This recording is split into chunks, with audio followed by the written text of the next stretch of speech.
أعوذ بالله من الشيطان الرجيم. بسم الله الرحمن الرحيم.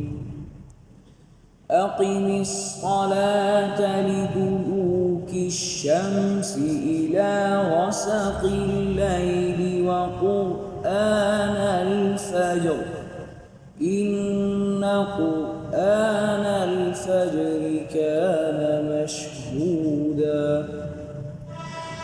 ومن الليل فتهجد به نافلة لك عسى أن يبعثك ربك مقاما محمودا وقل رب أدخلني مدخل صدق وأخرجني مخرج صدق واجعل لي من لدنك سلطانا نصيرا وقل جاء الحق وزهق الباطل إن الباطل كان زهوقا وننزل من القرآن ما هو شفاء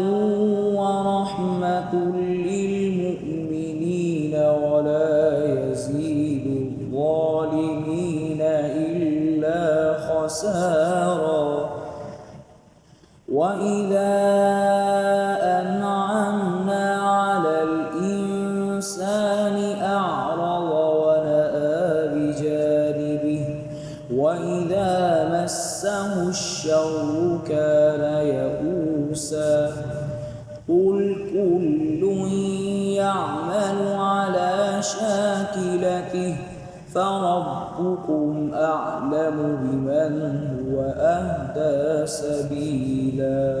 صدق الله.